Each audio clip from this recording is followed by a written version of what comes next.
All right, YouTube, welcome to Saturday morning, and welcome to a pretty rare opportunity that I'm doing a live stream before heading to work. But I missed the last 2 days, and some pretty major things happened surrounding the Oakland A's. I wanted the opportunity to comment in a long-form fashion here, and I'm going to admit right off the top, these are difficult topics. These are difficult subjects for different reasons. In fact, many different reasons. 3 different things I want to touch on here. I suppose I'll do this in order of importance. But I was off on Thursday and yesterday. Just scheduled days off. My wife and I were just getting away for a good 48 hours. And a lot happened. So I wanted the opportunity to comment on Ray Fosse, on Ramon Laureano's suspension. And actually, I also want to take it back to Wednesday and the A's signing Khris Davis to a minor league contract. So let me begin with Ray Fosse. 74 years old. He's been doing A's games since 1986. And I was trying to figure out the right words to come up with here and describe why he resonates so much with the fan base. And I think you see this in all sports and all teams and all leagues. You know, players on teams, they come and go. Coaches and managers on teams, they come and go. Front office executives for teams, they come and go. In fact, even ownerships for teams come and go. But for a lot of people, including myself, Ray Fosse's voice, his face, his presence is something I've only ever known with the Oakland A's. Like I said, 1986. I was 5 when Ray started doing this. I'm 40 now, and I get the chance to work with him. That's why he resonates so much. It's the only thing some people have ever known, but the longevity. I cannot stress how hard it is in our business in this day and age to maintain longevity. People love that. People appreciate that. And I'm not just sitting here saying, well, they're comfortable with that. It's what they want. It's what reminds them of the Oakland A's.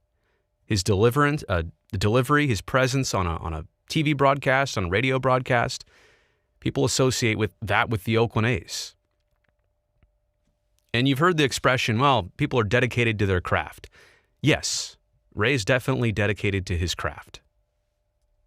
But he's also about 1,000 times more dedicated to the Oakland A's than anything else.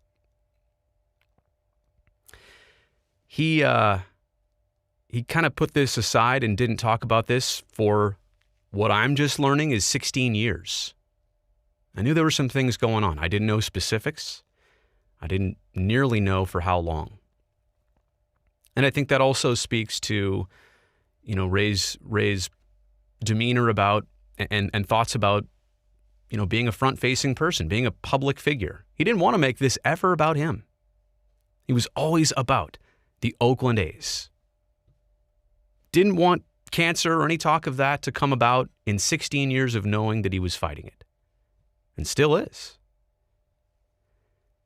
And, now in reverse, I think about all those strong handshakes he used to give me. And hopefully will soon again.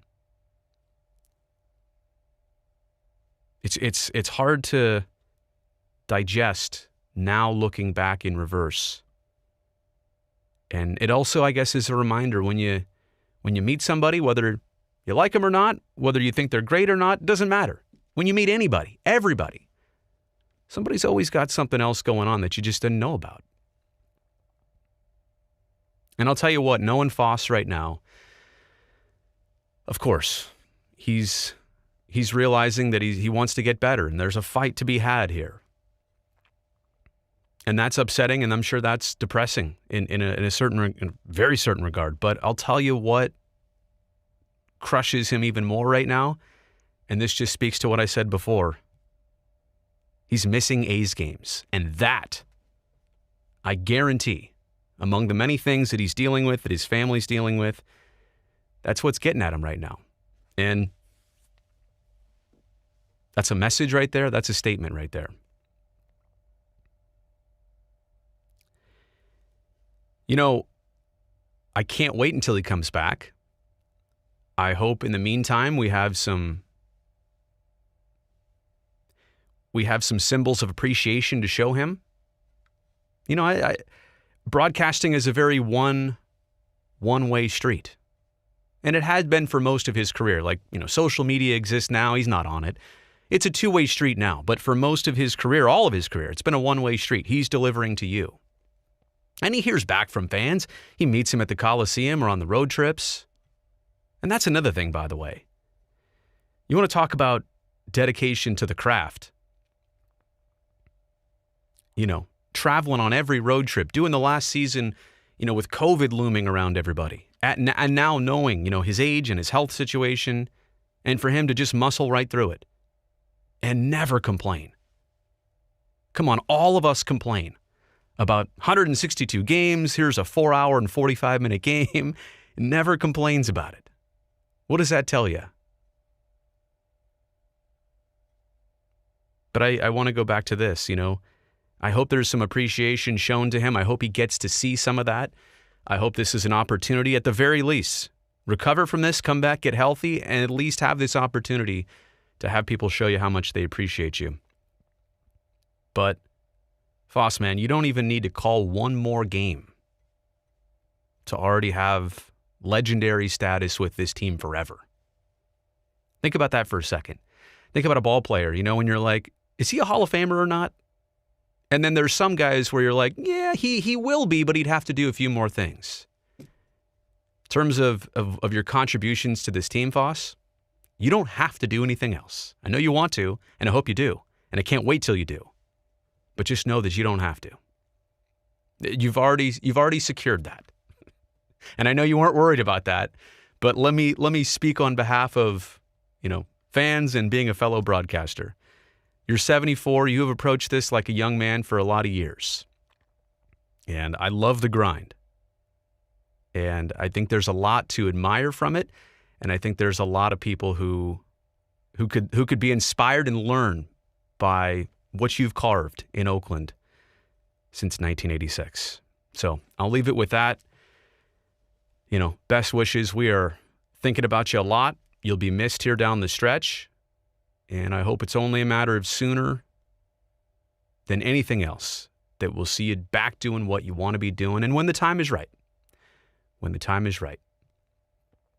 So, get well, Fosse. I hope the A's can win a couple games for you, or a lot of games for you. All right, let's move on to Ramon Laureano. An 80-game suspension, kind of out of nowhere.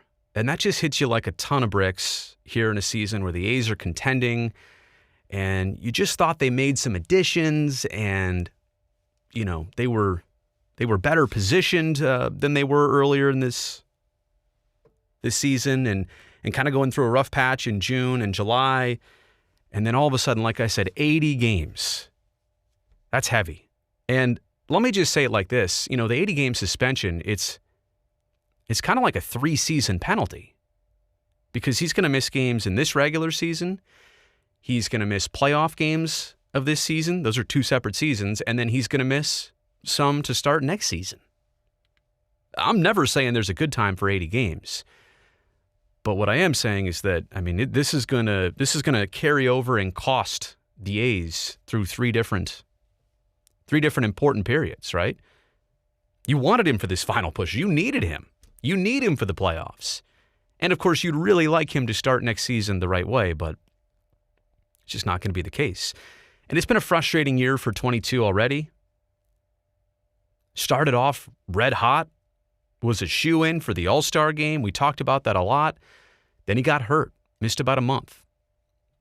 And quite honestly, just never was able to regain the form of where he was at. Now, I don't know physically what's going on, how much he just realized he had to muscle through it. You know, maybe there are some more procedures necessary to get 100% healthy, or maybe he just needs a full off season to do it. And maybe he's been fighting through this. But in terms of the positive test for performance-enhancing drugs, there's 2 main things I want to say. The first is kind of a disclaimer that goes for any athlete. And I think in this day and age, it's unfortunate to know that some players are using a ton of product to better themselves. Now, when you say use PEDs, I mean, too often the analogy is tied to, well, he's trying to hit home runs. He's trying to get stronger. In reality, players are using PEDs to get themselves through the course of a big league season. Their bodies break down. But I digress. Some players are using it to its full potential. In this case, and what it sounds like to me, was a trace amount of something that is banned. Don't get me wrong. We're not trying to skirt the system here. But I'm saying that you would hope there are certain protections, and I don't know the whole deal with the MLBPA and how this works and how many times they're tested and what defines a trace amount versus actual substance, but if it shows up on a test, that's it. You're done. There's no going back to it. There's no second guessing it from what I understand. But also they can test and see how much was in somebody's system.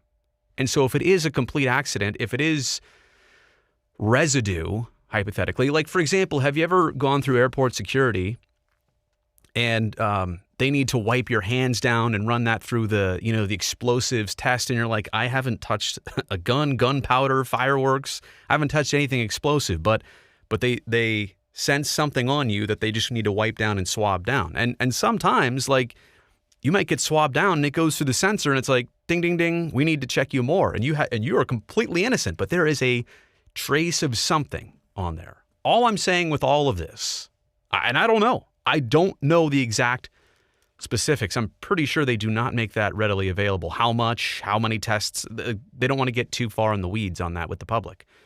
All I'm saying is that I hope there are some safety measures in place for professional athletes across all sports where if that buzzer goes off and you look at it and you say, well, it wasn't this whole sheet of paper, it was literally that much that I just ripped off. Like, there has to be some distinction there. Now, in all fairness, I am a person who believes there have to be rules like this, and they have to be black and white. They have to be hard-edged.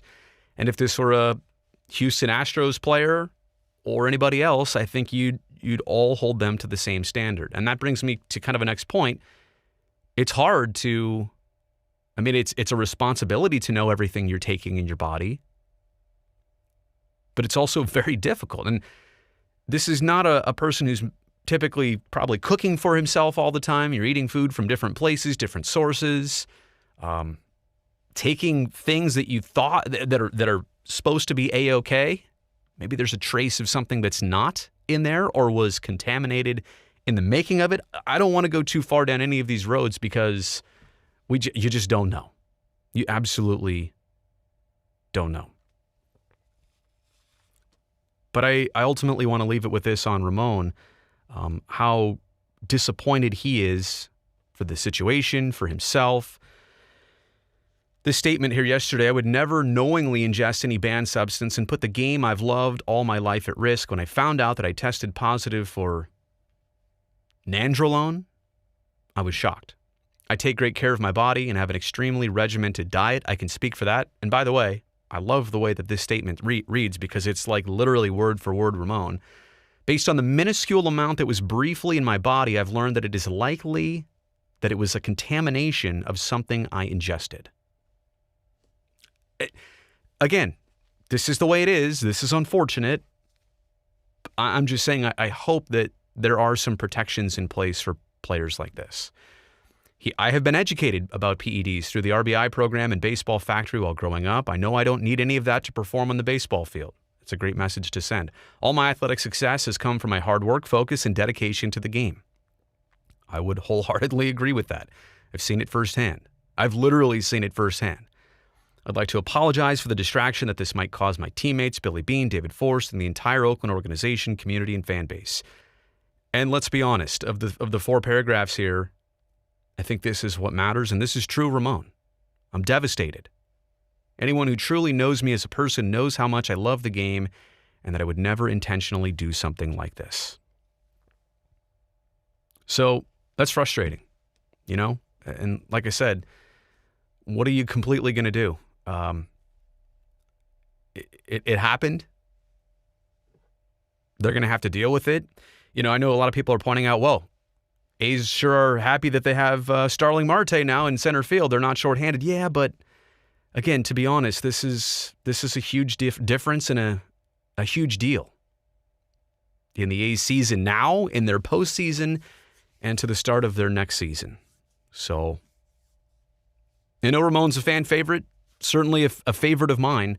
I feel terrible for all this. I feel terrible for the team, the way this happened. And like I said, quite honestly, if this was 1,000% mistake or coincidental misunderstanding, then I feel even worse.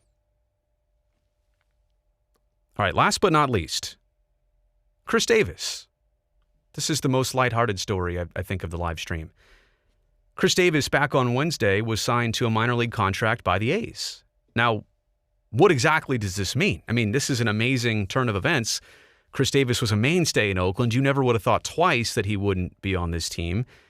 Then he struggles for 2019, for 2020, and in this past offseason, the A's trade him to Texas to get Elvis Andrus. And then it doesn't work out in Texas. I mean, they didn't really give him a super long opportunity there. And they release him. And he's been quiet for a month plus. And now the A's have him at their minor league complex in Arizona. Now, what does this mean?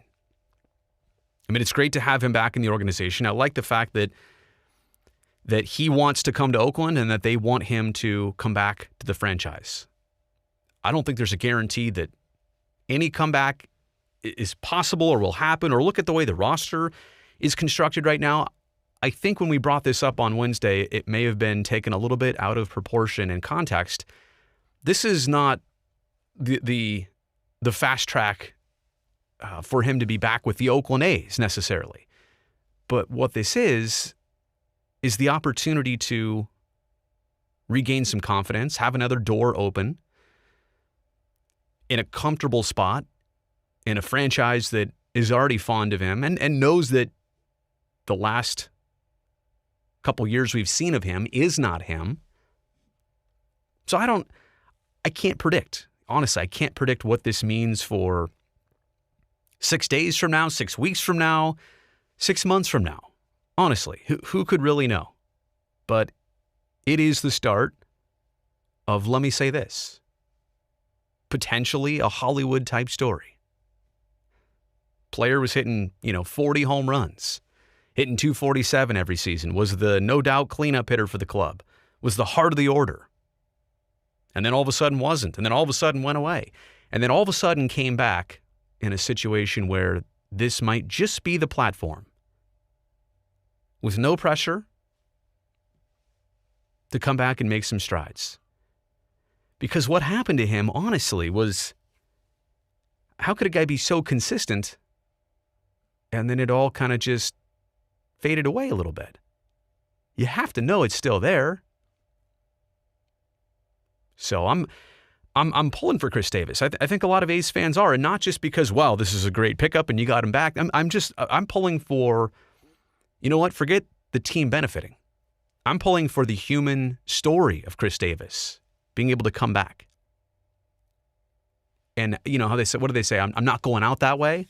Yeah, I'd love for him to come back and prove that he didn't go out that way with the A's or with baseball or with anything else. So, yeah, just a difficult live stream. To recap, if you missed the beginning of this, I talked about Ray Fosse. Wish him the absolute best. Today's the first game I'll work since I've known now exactly what's going on and how long it's been going on. I'm privileged to say that I got to do hundreds, if not thousands, of games and discussions with him in our pregame shows. Yeah, a difficult one. Go back and watch that if you missed it.